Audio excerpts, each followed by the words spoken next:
Hey, TikTok, Jim Malone here, coming to you from a remote location due to the coronavirus on TikTok, and I'm also live on. I'm also live on YouTube. So hopefully you can see me there at DallasTradingFloor.com. Um, basically, the market is recovering today. It looks like we are in a situation where the SPY has moved up significantly to 240. It is rallying. I don't expect this rally to continue. I think it's going to be a false rally, just my opinion.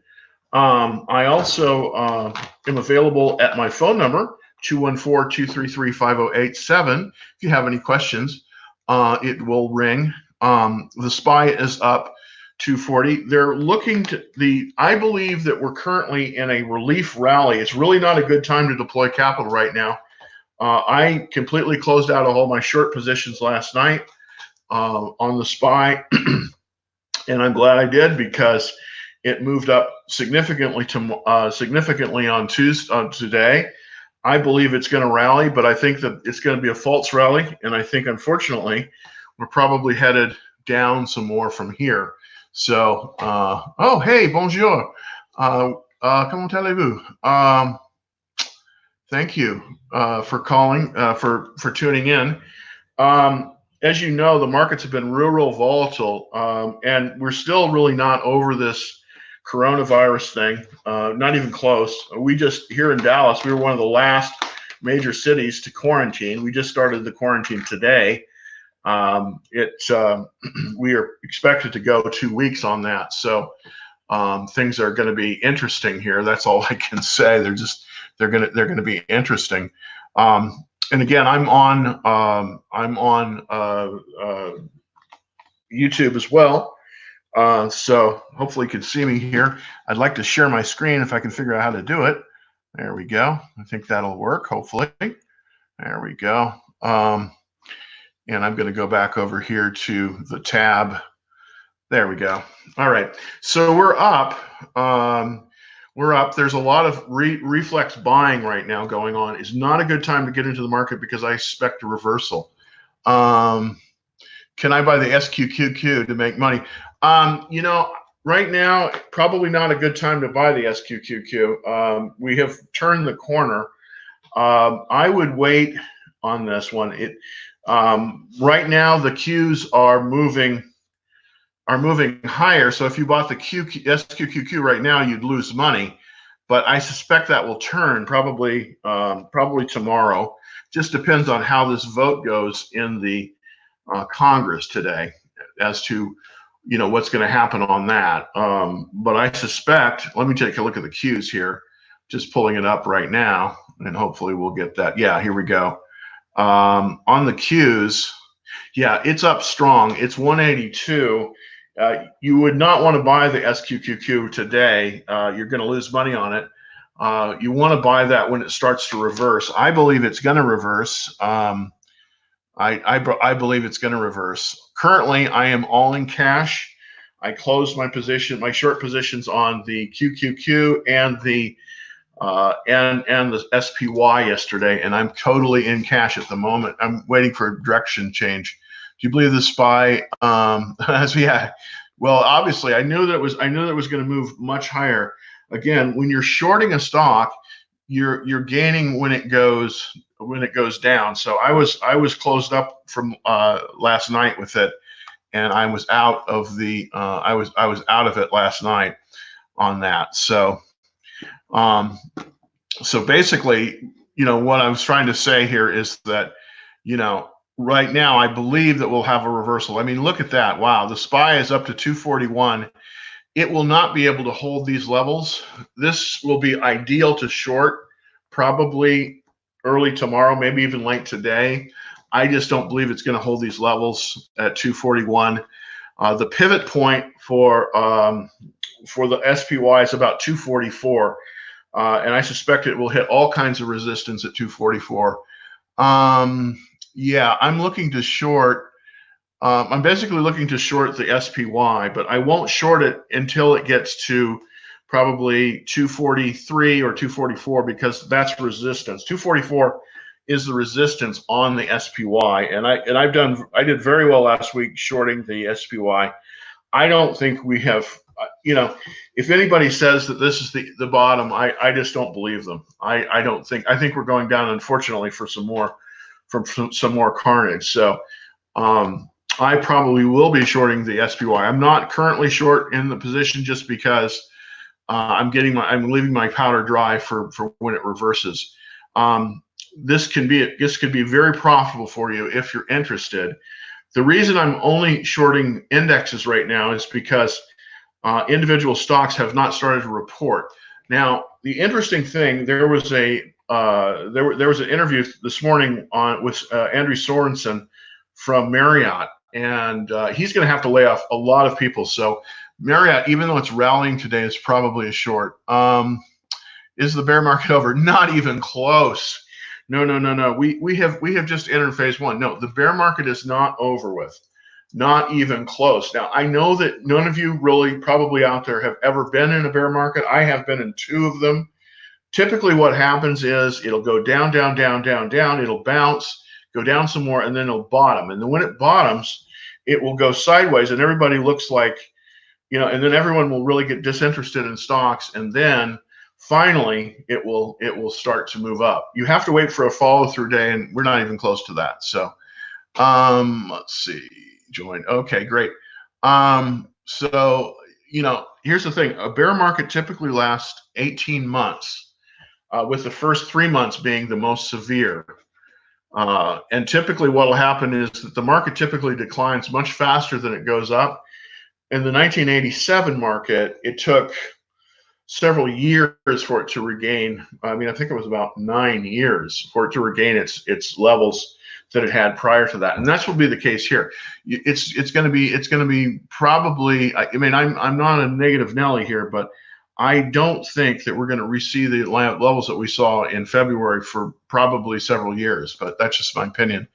Let's see. You missed the opportunity today with the TVIX. You'll have to wait. Yeah, I think so. The thing about it, when it starts to, the initial downward motion typically is very severe, but then it's gonna have these little false rallies. The reason I call this a false rally today is because I believe very, very strongly that that this is just a relief rally. This is not going to change the overall trend.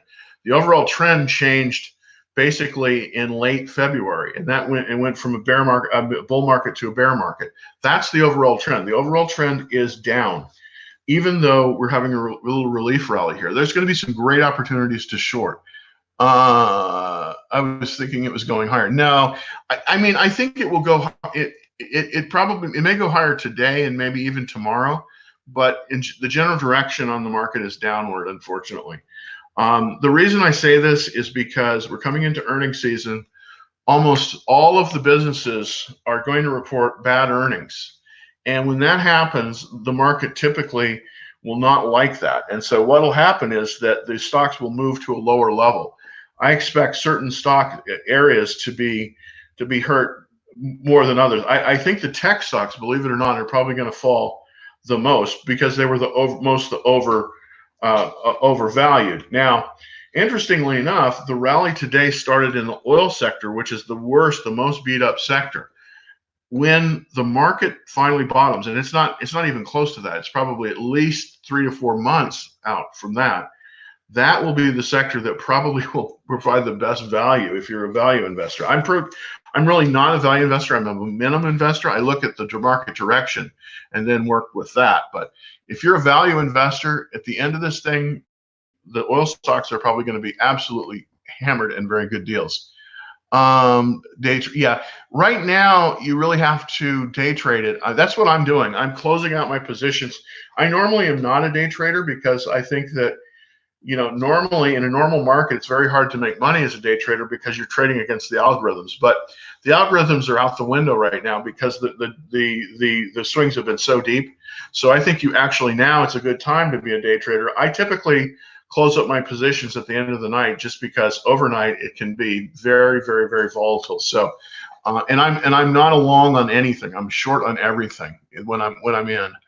Let's see, stocks to day trade literally. Okay, when you're day trading here, here's the thing. Most people day trade, the way that they've been taught to day trade is they'll buy stock hoping it's going to go higher.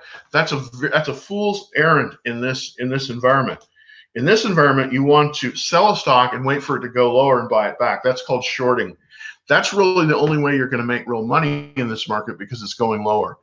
Is the VIX over with? Well, it's not over with. The VIX isn't over with, but it's not going to be nearly as volatile as it's been, because I think we now have confirmed a direction. And even though there's going to be some movement up here a little bit, I think the direction, at least for the foreseeable future, is going to probably be downward. In a downward market, believe it or not, you can make money. I've made more money in down markets than I've made in up markets. So that's something that you might want to think about. I'm going to try to produce while I'm here quarantined at my house. I'm going to try to be producing a video on what shorting is, how to do it, kind of what the requirements are and how to profit from it, which I think hopefully will be, good for people out there, so that if they've lost money in the market, maybe they can make some of it back during this period. I just don't want to be long on anything at this point, because being long, I believe, just is not going to be the way to go, because the general direction of the market still is down. Do you think it will go up here today? I don't think. I think this is a false rally. I mean, to be honest with you, I think it's gonna go up a bit. I think it's going to get up there, and a lot of the big mutual funds are going to start selling stock, because they know that the next quarter is going to be very bad. It just depends on what this bill coming through is. I mean, they're basically going to give free money to people, because there's going to be massive unemployment in the near term. Now, I don't think it's going to last, but I think in the near term, we're looking at, maybe 10, 15% of people being laid off who have jobs. So in the short term, it's very bad. What do you think about Dallas and its future? I actually think Dallas has a very good future. I came here about 12 years ago from the Silicon Valley area, believe it or not. I believe that, there's a lot of things about San Francisco that are wonderful, but one of them is, one of the things about San Francisco that's very, very bad is that the housing there is absolutely too expensive for the average person. Dallas has some of the best housing in the country, and it also is a technology center, believe it or not. Even though people don't realize it, Texas Instruments, which is the first company in the world to build an integrated circuit before Intel, is actually based here. So there's a tremendous of software and high tech in Dallas. You wouldn't think so, but there are actually more tech jobs in Dallas than there are in Austin. It's kind of interesting. Now, Houston is a bit different. Houston is mostly an oil-related city, and it's very large. It's the fourth largest city in the United States, believe it or not, after Chicago. So there's some, most of the jobs in the last about 5 years have been, about a quarter of all the jobs in the United States have been created in Texas. So Texas remains still a pretty good place to be, even with the oil problems. Okay. US dollar. Oh, I'm sorry. US dollar, not Dallas. I'm sorry. The US dollar is going to be, I think, a safe haven. Now, gold spiked today. I am not a gold bug, but you might want to watch the value of gold. It might be a buy at about it's higher than that right now, but at 1350, I think gold might be worth looking at least in the short term. I think it probably will go higher. The gold typically, I'm not a real big gold bug, but one of the things is if there becomes if the faith in the U.S. dollar wanes, then it's going to be at least a short-term hedge. So you might want to look at gold only, but right now I believe gold is going to retreat from the levels it's currently at. But again, it's just a guess. Would you explain? Okay, would you please explain resistance? Okay, thank you very much for that that question. What resistance is? Typically, the way stocks and indexes trade is they trade in what they call these channels. And the stocks will the stock will trade up and down in those channels. It will hit a floor, and then it'll get support, and then it comes up and it hits what they call a resistance. So it trades in that channel, and basically it will trade in a channel, and then it has to have more power to move in or out of the channel. So typically that's why when a bear market starts, it typically will stay a bear market until there's just very much power to move it up. So stocks tend to trade in a channel. These channels are actually, you can actually calculate these channels. There's a site called stockcharts.com that will show you these pivot points. And typically, it's a good idea to always look at these pivot points because it typically gives a limit to where things can go. Right now on the SPI, which is the S&P 500, basically the proxy for that S&P 500, the resistance is about 244. Currently, the spider is trading for 242.52 right now, right at this moment. The thing is, I suspect that it's a very good short if it reaches about 244, because I believe there's resistance there, and then the next day when there's not this relief rally, it will move lower, and that's a good short.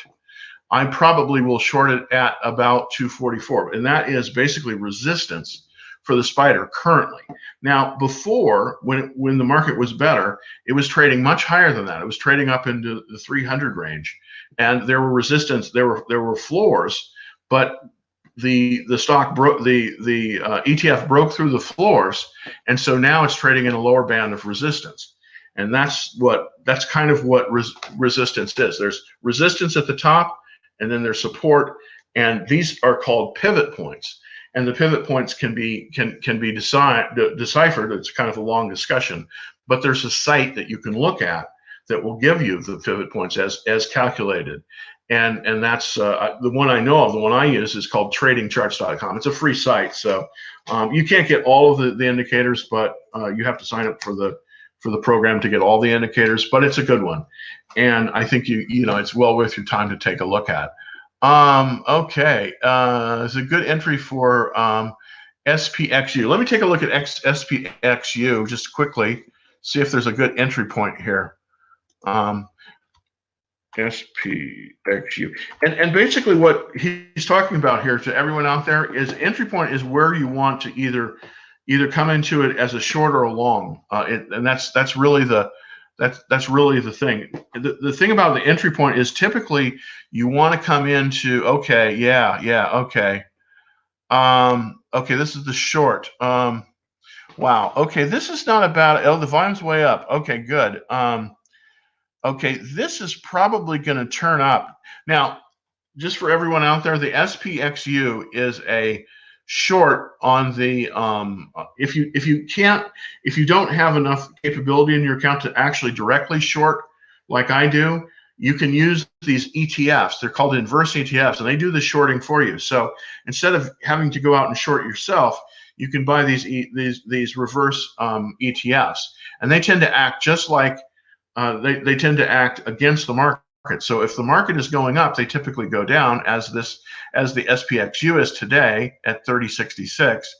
And when they reverse, when the market reverses, they go up. So let me take a look to see if there's an entry. I believe the entry on this. Okay, I think. Wow, this is interesting. It's going to definitely be an entry. If this thing falls to 28, it's definitely an entry. Okay, it's definitely an entry point at 28. I think it's going to bounce. Yeah, I think this is a very good call. The SPXU, I think it's a very good call, because if this thing declines more, it's declined $10 a share, which is 25% of its value just today, which means that the market is moving higher. At least the expectations are the market's moving higher. So at 28, I'd really think about it, looking at this as an entry. Now, in these ones, these are bear funds, so they just act just like a regular stock in that you buy it low and it goes higher. What I'm doing in my own account is I don't use these funds typically. I short the indexes directly I actually go short on the indexes, but that's a different ball game than this is. So, thoughts on KO, Coca-Cola? Everybody's going to go to the safe havens on Coca-Cola. I am not convinced that Coca-Cola is going to have a good quarter. The reason I'm not convinced is because Coca-Cola gets a lot of its business from the fountain drinks. I don't know if you know the people at restaurants. Restaurant business is just going to be devastated. So I don't think in the short term, I don't think Coca-Cola's numbers are going to be that great in the short term. It's up today, but I just don't think that this one. I just wouldn't be long this. Again, this is not a market really to be long in anything. The only thing you want to be long in are the bear ETFs, because here's the thing about a bear market, and I think we're definitely in a bear market. 4 out of 5 stocks trend lower on normally in a bear market, and that's just a fact. And so, being long in anything until the market has decisively turned, I think is not a good idea. Did anyone get TVIX in the morning when it went down? Okay. Yeah, right. Okay, let's look at the TVIX. That's interesting. So let's look at the TVIX.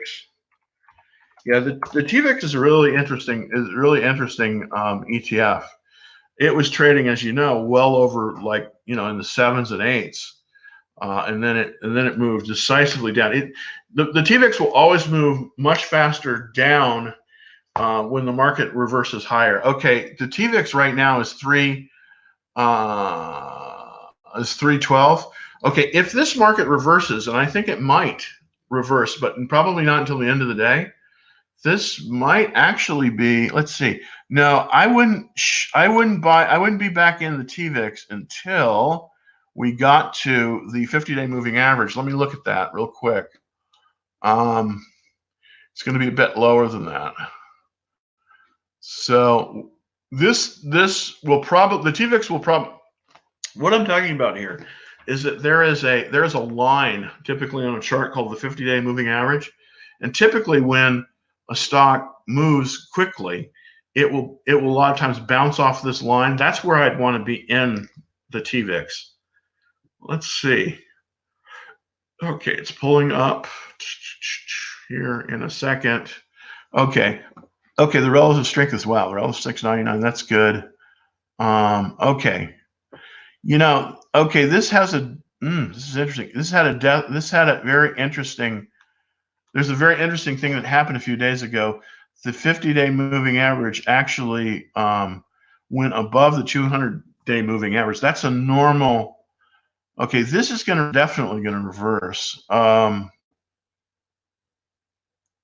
just trying to get it to give me the number where it's going to reverse. Well, I'm having a little bit of bandwidth issues, but it's trading at 300. I'd look to possibly buy this if it moves down to about 280. I don't know if it will today, but I think this is going to reverse and go higher.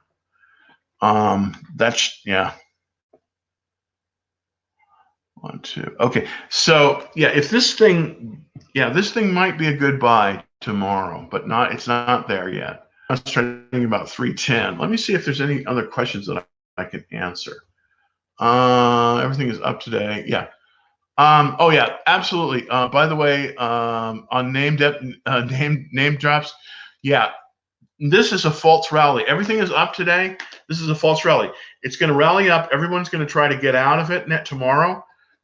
Look for tomorrow to be a very much down day. Okay, so the reverse ETFs should do very well tomorrow. The SQQQ and the TVIX and all the inverse ones probably should do well today. It's not a good day to be in today though.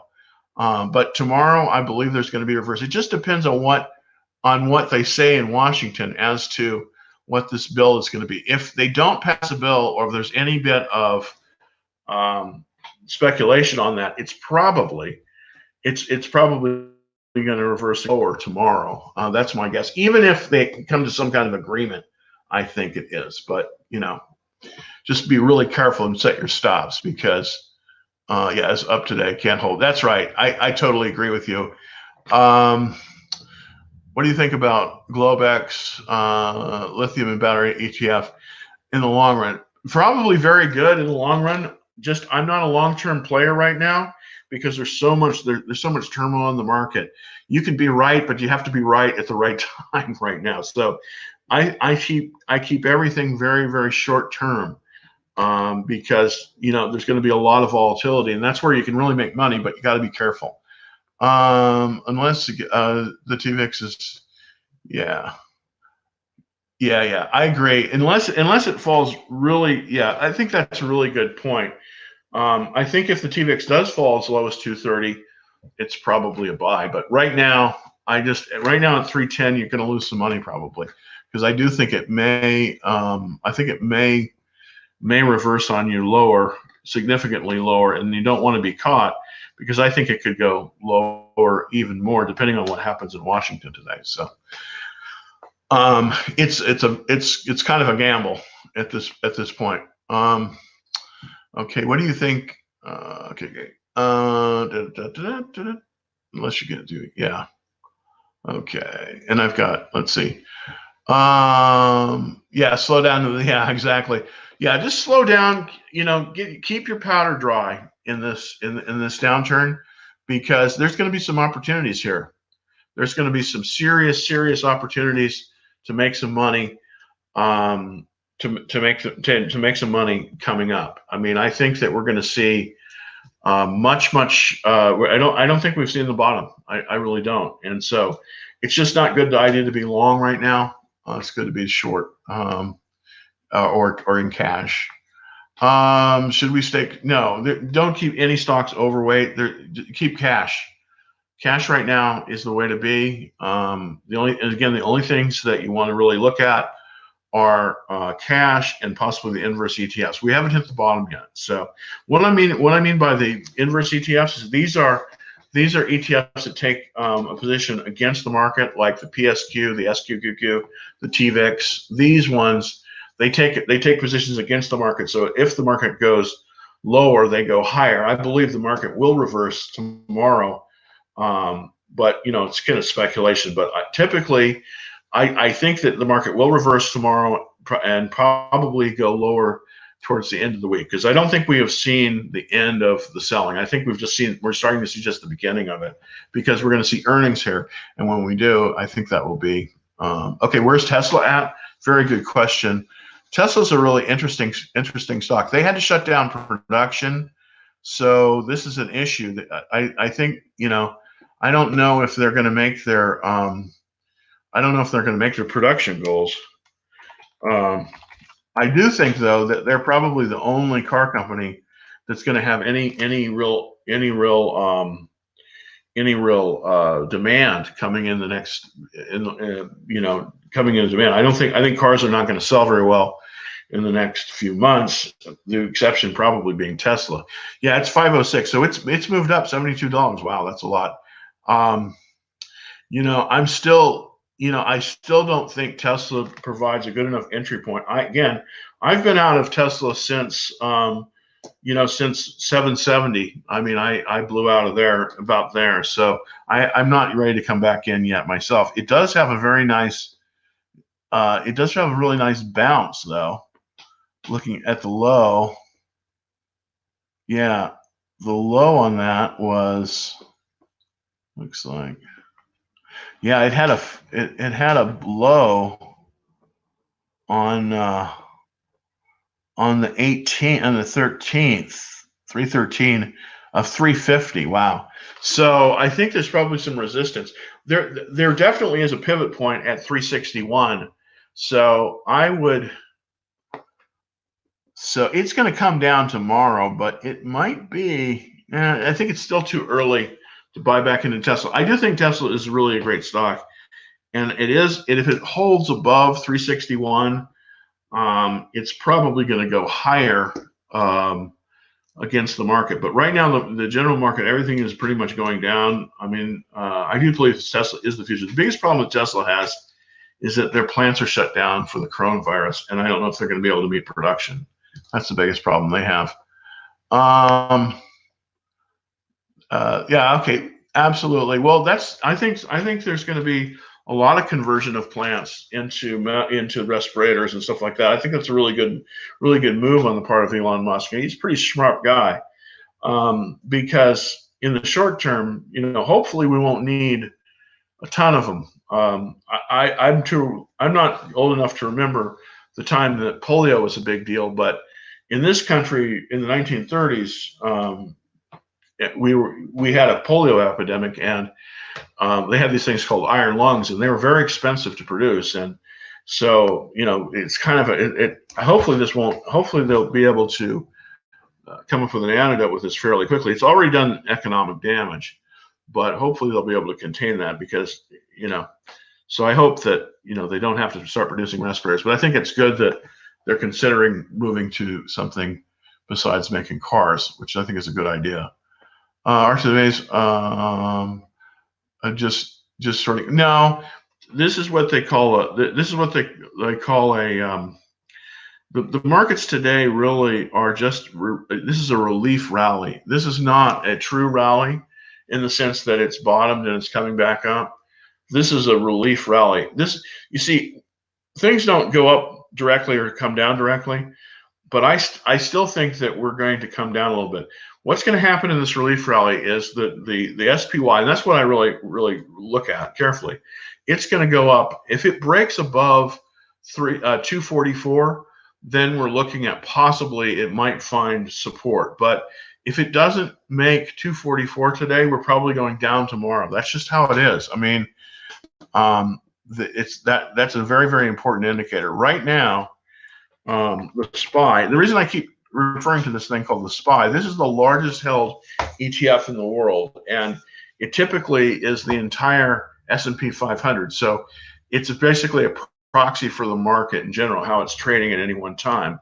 So that's why I use it. It's also what I typically will short if I think that the market is going down. And I think it probably is tomorrow. Yeah, it's at 242.08 right now, up $19. Wow, that's incredible considering how big this fund is. This is like almost a $250 billion ETF. It's just massive. Are GM and Ford still too big to fail? You know what? I think that they're going to have a lot of trouble. I think GM and Ford are going to be downsizing even more. I think Ford may have trouble. I don't know if Ford is going to fail, but it's very close. It's trading right now. Ford is trading under $10 a share. It's essentially a stock that I would not buy. I mean, it's truly amazing because Ford is an absolutely storied company, and but they're in really trouble. They're in a lot of trouble. They have a lot of cash issues. They're going to have to lay off people. They're going to have to lay off people because they just don't have enough cash, and there just isn't demand enough for their cars. Now, what I think I would hope that they would do with Ford is that going forward, once this thing comes out of it, that Ford would do contract manufacturing for Tesla. I know that's crazy, but Ford has the capacity to build a lot of cars. They just don't build the right cars. Tesla has the right cars for the market going forward, but they don't have enough production capacity. So it could be a match made in heaven. Who knows? GM Ford. Okay, yeah, down. Okay, so Ford, which is symbol F, by the way. Let me just pull that up. This is unfortunately a terrible stock to be in right now. It's really sad because first cars was a Ford, and I really liked it, and it was a great car, but they just aren't. I don't know if everyone's going to go out and, in the next week and buy a F-150. I just don't think that's going to happen. I just think there's going to be tons of those sitting on the lots, and I just don't think that people really are interested in what they're making anymore, and that's a problem. It's a big problem that they have.